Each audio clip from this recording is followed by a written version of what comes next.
నా యువ మిత్రులతో నా ఆలోచన పంచుకునేది ఒక్కటే. ఒకప్పుడు ఇంజనీరింగ్ సర్టిఫికెట్ ఉంటే ఉద్యోగం వచ్చేది. ఒకప్పుడు డాక్టర్ సర్టిఫికెట్ ఉంటే మిమ్మల్ని పిలిచి పిల్లనిచ్చేటోళ్ళు, పిలిచి ఉద్యోగం ఇచ్చేటోళ్ళు. కానీ ఇవాళ డాక్టర్ ఇంజనీరింగ్ సర్టిఫికెట్ ఉంటే సరిపోవడం లేదు. మీ చదువులో నాణ్యం ఉందా, మీరు బాగా చదువుకున్నారా, మీరు ర్యాంక్ స్టూడెంట్సా కాదా, మీకు స్కిల్ ఉన్నదా లేదా అని ఈరోజు ప్రశ్నించే పరిస్థితి వచ్చింది. అందుకే నేను స్పష్టంగా చెప్పిన, నర్సరీ నుంచి 12th వరకు ఎడ్యుకేషన్, 12th పైన స్కిల్ నేర్పాలి అని. సాంకేతిక నైపుణ్యం ఉన్న వాళ్ళకి ఈ ప్రపంచం ఎర్ర తివాచితో స్వాగతం పలుకుతుంది.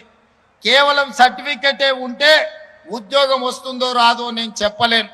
అందుకే మీరు భాషా పరిజ్ఞానమైన, విద్యకు సంబంధించిన అవగాహన అయినా, నర్సరీ నుంచి 12th క్లాస్ వరకు మీరు విద్య నేర్చుకోండి.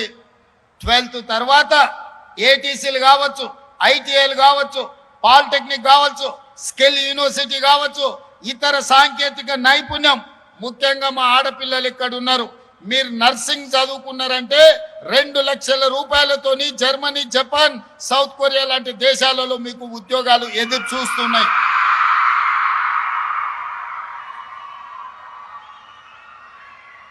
డాక్టర్లు, లాయర్లు, ఇంజనీర్లతో పాటు సాంకేతిక నైపుణ్యాన్ని నేర్చుకోండి. ఐఏఎస్లు, ఐపీఎస్లతో పాటు సాంకేతిక నైపుణ్యం నేర్చుకోండి. ఈరోజు మన ప్రభుత్వం సాంకేతిక నైపుణ్యం కోసం సంపూర్ణమైన అవగాహనతో ముందుకు వెళ్తున్నది. ఒకప్పుడు ఇంజనీరింగ్ చదువుకుంటే, ముఖ్యంగా కంప్యూటర్ సైన్స్ చదువుకుంటే మీకు అమెరికాలో ఉద్యోగం వచ్చేది. అమెరికా వెళ్తాడు, ఐటీ ఉద్యోగం వస్తుంది, డాలర్లు మాకు పంపిస్తారు, మా జీవితాలలో మార్పు వస్తుందని తల్లిదండ్రులు ఆశించారు.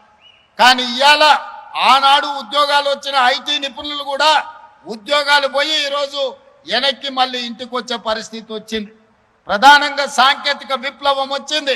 ఆర్టిఫిషియల్ ఇంటెలిజెన్స్ వల్ల ఇంజనీరింగ్ గ్రాడ్యుయేట్ ఐటీ నిపుణుల ఉద్యోగాలు కూడా పోయే పరిస్థితి వచ్చింది. మరి ఏ విధంగా ఈ సంక్షోభాన్ని ఎదుర్కోవాలో ఈరోజు మనం ఆలోచన చేయాల్సిన అవసరం ఉన్నది. అందుకే ప్రభుత్వం ముందస్తు ఆలోచన చేసి 2024లోనే టాటా సంస్థతో మాట్లాడి ఈరోజు అడ్వాన్స్ టెక్నాలజీ సెంటర్లను 119 నియోజకవర్గాల్లో 119 ఇన్స్టిట్యూట్స్ని ఈరోజు ప్రారంభించింది.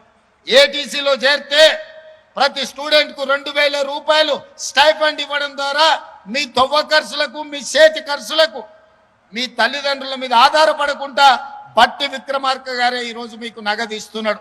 ఉచితంగా చదువు చెప్పడమే కాదు, సాంకేతిక నైపుణ్యం నేర్పడమే కాదు, జర్మన్, జపానీస్ లాంగ్వేజ్ నేర్పించడమే కాదు, ఇంగ్లీష్తో పాటు ఈరోజు విద్యతో పాటు సాంకేతిక నైపుణ్యాన్ని నేర్పిస్తున్నాం.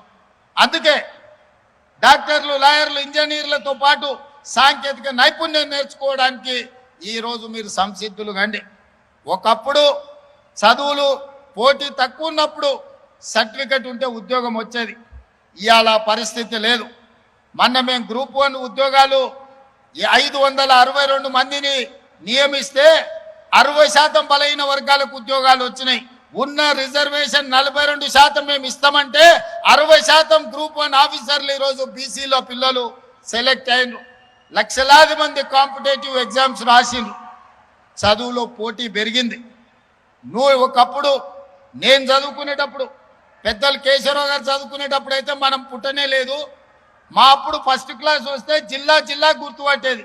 అరే పిల్లగాడు ఫస్ట్ క్లాస్ వచ్చిండా అని. ఏడికి పోయినా అతన్ని పెద్దగా చూసేటోళ్ళు.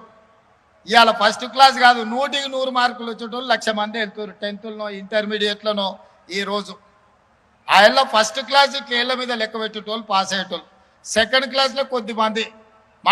మాలాకొట్టోళ్ళం రిజల్ట్ చూడాలంటే 3rd క్లాస్లో ఫస్ట్ మా హాల్ టికెట్ నెంబర్ ఎత్తుకునేది పాస్ అయినమా లేదా అని. కానీ ఇవాళ 100కి 100, 100కి 99 మార్కులు వచ్చేటోళ్ళే 90% పిల్లలు ఉన్నారు. చదువులు అంత పోటీ పెరిగింది. మరి అంత పోటీ పెరిగినప్పుడు ఉద్యోగాలలో పోటీ పెరగదా? మీ క్లాసులలో మీ మార్కులే చూసుకుంటారు కదా, నేను చెప్పాల్సిన పని లేదు. అసలు ఎవరైనా 35-40 మార్కులతో పాస్ అయ్యేటోళ్ళు ఈ కాలంలో ఎవరైనా ఉండరా? 90 పైనే సీటు రావాలంటే 100%, 99%, 98%లోనే మంచి కాలేజీలలో సీట్లు ఆగిపోతున్నాయి. మా జర్నలిస్టులు కూడా ఇడు వాళ్ళ పిల్లల చదువులు వాళ్ళకి తెలియదా ఎంత పరిస్థితి ఉందో.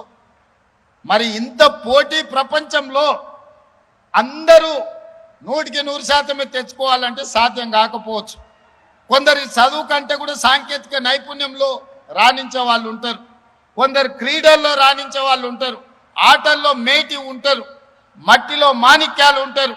వాళ్ళు క్రీడల వైపు వచ్చినా, అందుకే యంగ్ ఇండియా స్పోర్ట్స్ యూనివర్సిటీ ద్వారా క్రీడలలో రాణించిన కోట్ల రూపాయల నగదు బహుమతే కాదు ప్రభుత్వ ఉద్యోగాలు ఇస్తామని నిన్నగాక మొన్న గ్రూప్ 1లో నిఖత్ జరీన్ బాక్సింగ్ ఛాంపియన్ కు డిఎస్పీ ఉద్యోగం ఇచ్చినాం, సిరాజుద్దీన్ క్రికెట్ ప్లేయర్ కు ఉద్యోగం ఇచ్చినాం, ఒలింపిక్స్ లో మెడల్ సాధించిన దీప్తి జువాంజీ వరంగల్లో గ్రూప్ 2 ఉద్యోగాలు ఇచ్చినాం. కాబట్టి ఇవాళ యువమిత్రులకు నా సూచన, చదువుతో పాటు సాంకేతిక నైపుణ్యం నేర్చుకోండి. జర్మనీ, జపాన్, సౌత్ కొరియా పంపించే బాధ్యత రాష్ట్ర ప్రభుత్వం మీ రేవంత్ అన్న తీసుకుంటాడు. మిమ్మల్ని ఆ దేశాలకు పంపించి మీ తల్లిదండ్రులు మీ భవిష్యత్తు కోసం ఎంత బాధ్యతాయుతంగా వ్యవహరిస్తారో అంతే బాధ్యతతోని మీ భవిష్యత్తు కోసం నేను ప్రణాళికలు రచిస్తా. మీరు అద్భుతంగా రాణించండి సాంకేతిక నైపుణ్యంలో. జర్మన్, జపాన్, సౌత్ కొరియా లాంటి దేశాలలో మీకు ఉద్యోగాలు ఇప్పించే బాధ్యత నేను తీసుకుంటా.